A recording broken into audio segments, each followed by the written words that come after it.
Salam sejahtera buat anak didik SMA kelas 10 dimanapun saat ini Anda berada.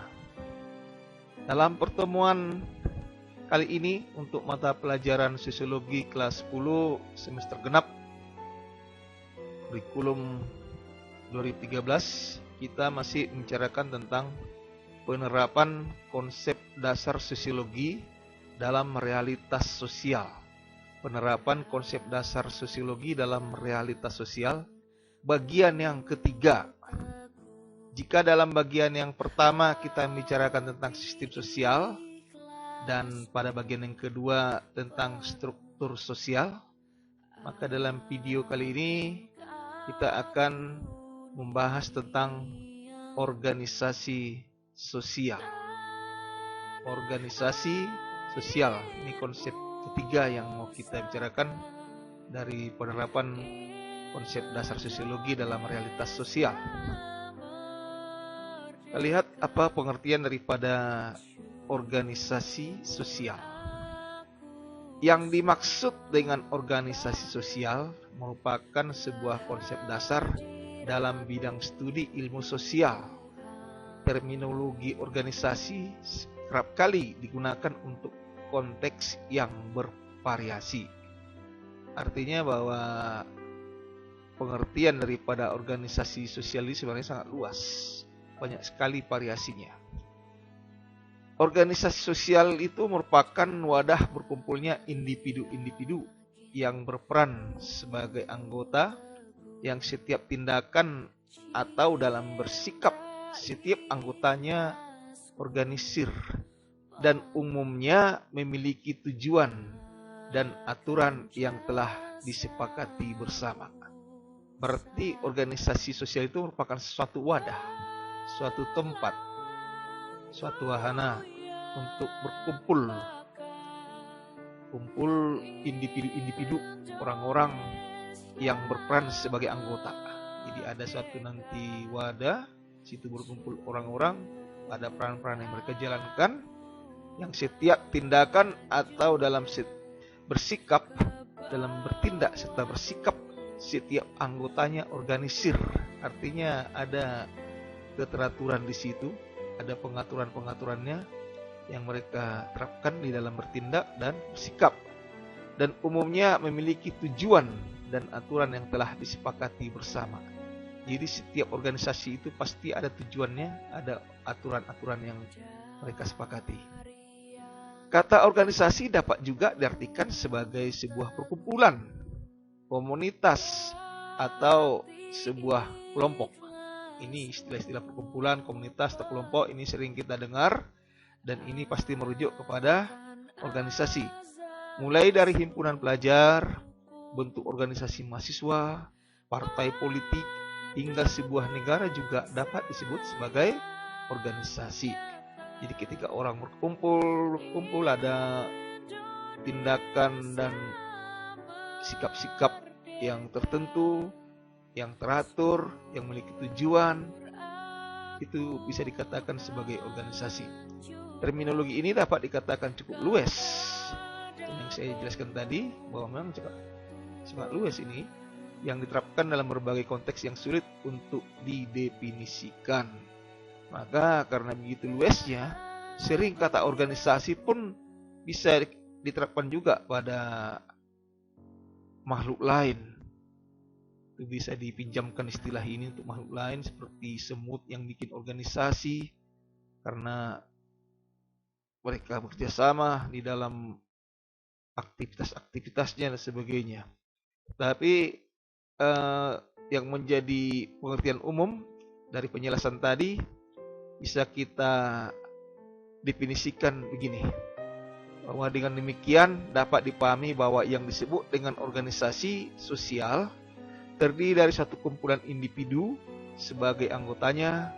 Terdapat pula proses pengaturan sehingga perilaku dan tindakan para anggota menjadi terorganisir. Ini yang menjadi kesimpulan dari apa yang kita bicarakan tadi, bahwa yang disebut dengan organisasi sosial terdiri dari suatu kumpulan individu sebagai anggotanya, terdapat pula proses pengaturan sehingga perilaku dan tindakan para anggota menjadi terorganisir. Selanjutnya kita lihat apakah tujuan daripada organisasi sosial. Tujuan organisasi sosial itu yang pertama bertujuan untuk saling menjaga silaturahmi. Jadi nanti ada saling menghormati sama anggota, saling menghargai pendapat dan sebagainya. Kemudian yang kedua, dengan tujuan sebagai media sharing antar anggota.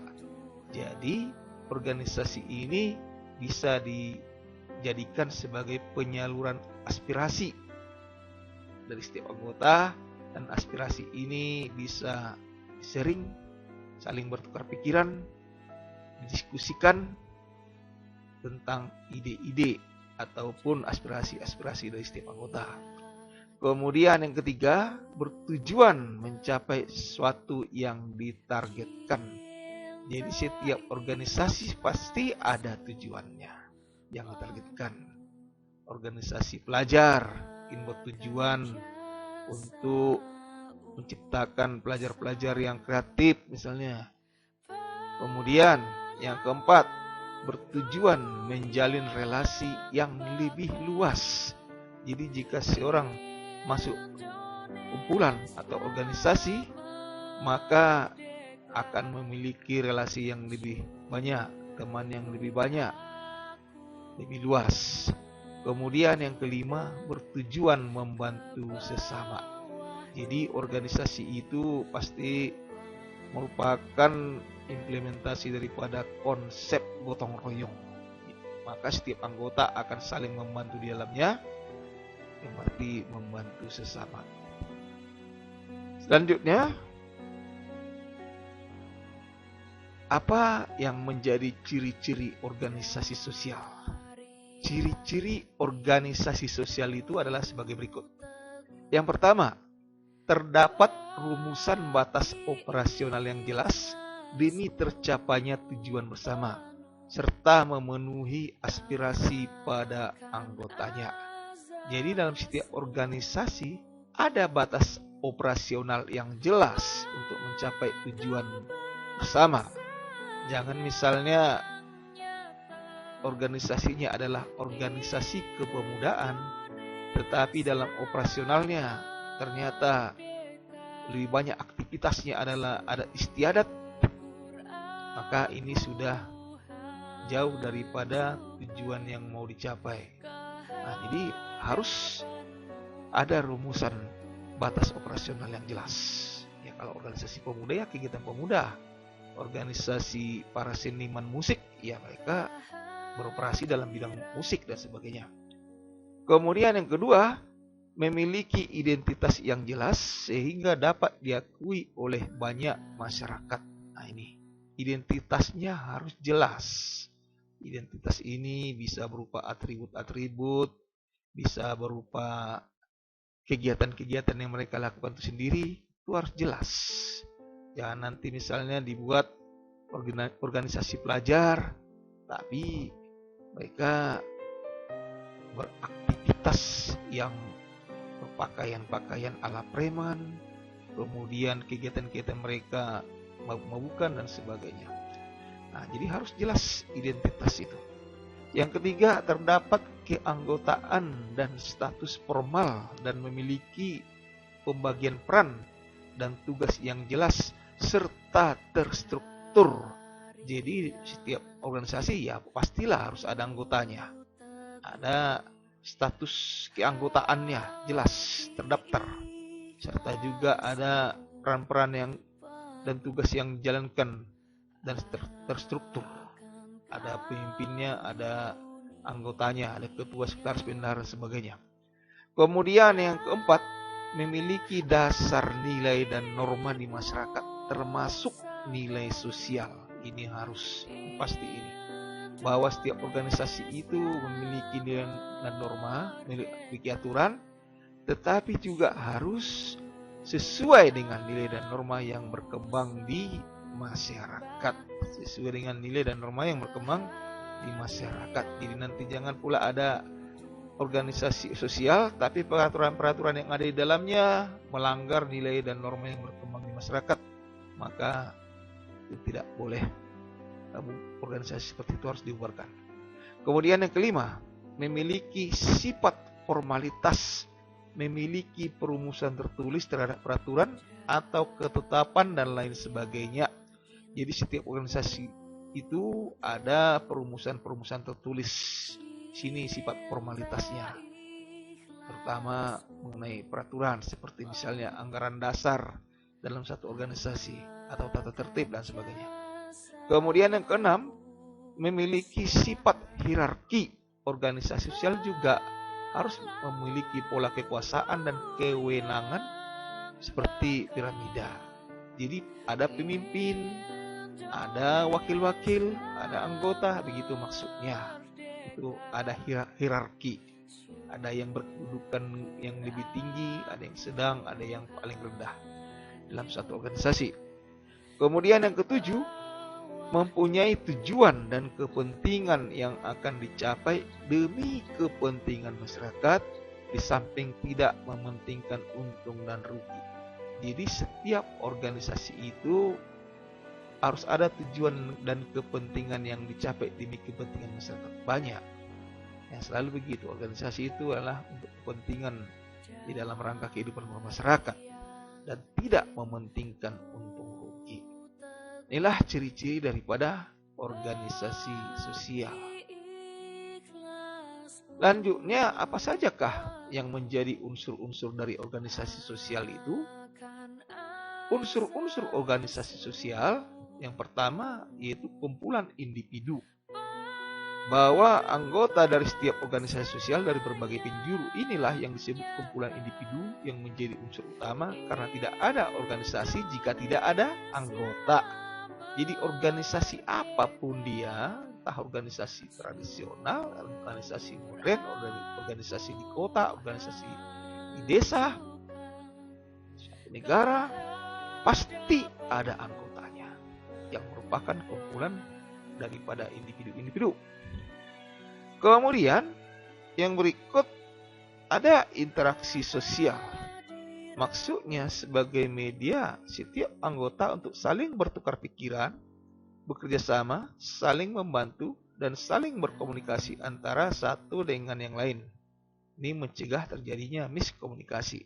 Jadi dalam suatu organisasi sosial ya pasti terjadilah interaksi sosial. Ada hubungan timbal balik antara anggota, saling bertukar pikiran, bersama, saling membantu, berkomunikasi. Lanjutnya unsur yang berikutnya yaitu lembaga sosial. Lembaga sosial ini merupakan kumpulan aspek kehidupan dalam bersosialisasi berbentuk institut yang merumuskan berbagai tujuan. Kata lembaga sosial sering diartikan juga dengan pranata sosial, yaitu berarti seperangkat norma yang dibentuk dalam mencapai kebutuhan-kebutuhan serta mencapai tujuan. Itu lembaga sosial ini harus ada dalam organisasi sosial. Kemudian yang keempat tentunya peran sosial.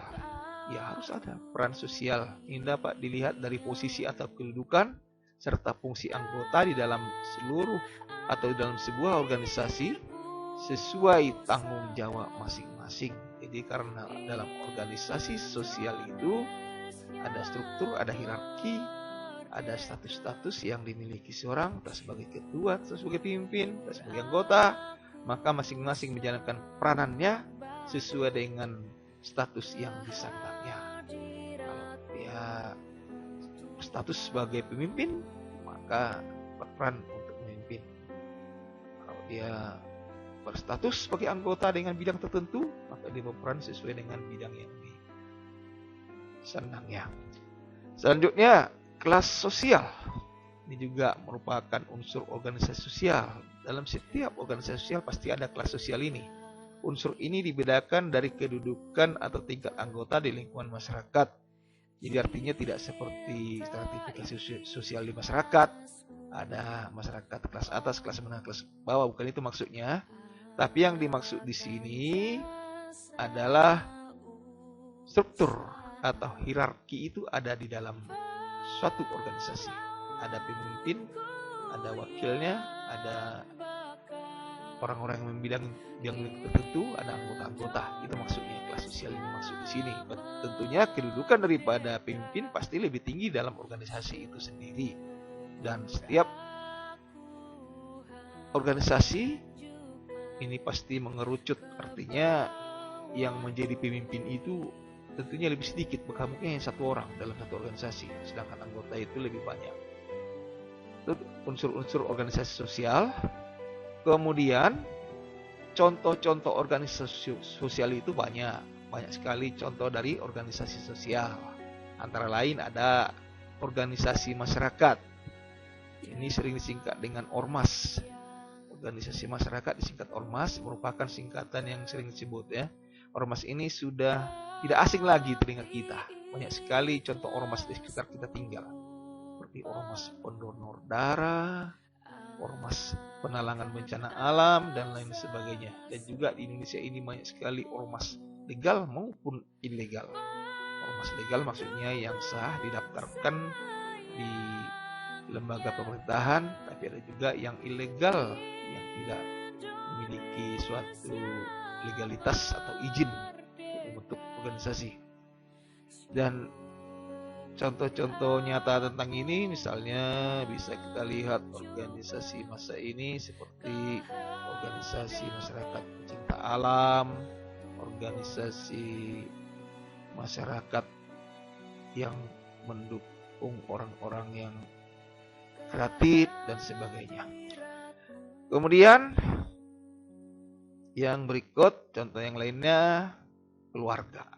Keluarga ini termasuk contoh organisasi sosial.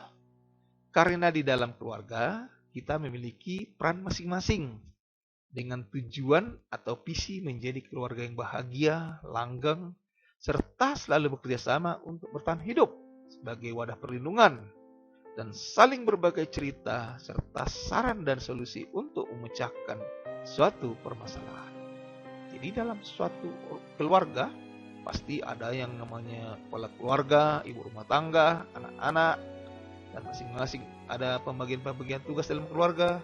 Maka keluarga itu juga termasuk contoh dari organisasi sosial.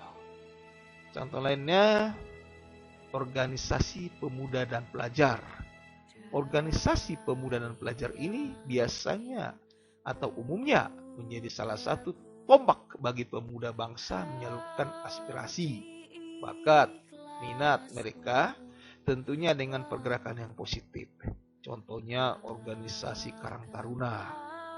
Ini ada dibentuk di desa-desa atau kelurahan untuk pemuda-pemuda dan remaja-remaja supaya mereka aktif berkarya, berinteraksi dengan sesama pemuda dan menyalurkan aspirasi-aspirasi mereka. Kemudian juga ada OSIS kalau di sekolah, ada organisasi siswa intrasekolah atau juga pramuka dan lain sebagainya. Banyak lagi contoh-contoh organisasi pemuda dan pelajar ini. Kemudian yang berikut, partai politik. Ini juga contoh dari organisasi sosial. Jadi partai politik merupakan sebuah organisasi yang fokusnya terdapat dalam dunia yang berhubungan dengan perumusan kebijakan politik. Dari perumusan itulah akan muncul dampak besar bagi setiap warga masyarakat. Jadi partai politik juga termasuk contoh daripada organisasi sosial. Lalu yang terakhir, contoh yang lain, sebenarnya sih banyak contoh, tapi kita sampai sini aja dulu. Lembaga swadaya masyarakat. Lembaga swadaya masyarakat atau lebih dikenal dengan sebutan LSM juga merupakan salah satu bentuk dari adanya organisasi sosial. Lembaga ini bersifat merakyat karena didirikan oleh berbagai unsur masyarakat dalam mencapai segala tujuannya. Fungsi LSM salah satunya adalah dapat mengatasi beragam masalah sosial yang menimpa masyarakat dan juga memberikan solusi atas permasalahan sosial yang terjadi. Hingga saat ini terdapat lebih dari puluhan ribu LSM yang berkembang di Indonesia. Jadi lembaga swadaya masyarakat ini sangat berperan sekali, misalnya membantu masyarakat yang tertindas, yang tertimpa bencana, yang miskin dan sebagainya. Sehingga masyarakat itu banyak tertolong dengan adanya LSM ini. Kemudian kita lihat apakah peran organisasi sosial dalam masyarakat. Nah, ini kita bahas supaya kita mengetahui arti pentingnya organisasi sosial dalam masyarakat. Jadi peran dari organisasi sosial itu dalam masyarakat saya kita lihat sebagai berikut. Yang pertama, organisasi sosial sangat penting di lingkungan bermasyarakat karena dapat membantu masyarakat agar lebih aktif dalam lingkungannya. Jadi kalau ada anggota-anggota masyarakat yang masuk ke organisasi sosial, dalam suatu organisasi sosial, maka dia bisa menjalankan peran-peran dalam organisasi tersebut, maka dia akan menjadi lebih aktif serta mendukung terjadinya proses sosialisasi yang menjadi wadah menyalurkan aspirasi kumpulan masyarakat. Jadi organisasi sosial juga sekaligus menjadi wadah untuk proses sosialisasi. Jadi sosialisasi ini adalah proses belajar unsur-unsur kebudayaan bagi anggota masyarakat supaya masyarakat itu bisa memahami, bisa menerapkan dalam kehidupannya unsur-unsur kebudayaan tersebut. Ya, jadi dalam hal ini tentunya aktivitas, kegiatan, peraturan-peraturan dalam organisasi bisa disosialisasikan kepada anggota masyarakat atau kepada anggota organisasi yang dimaksud. Kemudian yang kedua, organisasi juga bisa berperan sebagai titik kontrol untuk beberapa kebijakan-kebijakan terhadap para tenaga kerja di pemerintahan yang sedang bertugas di masa ini.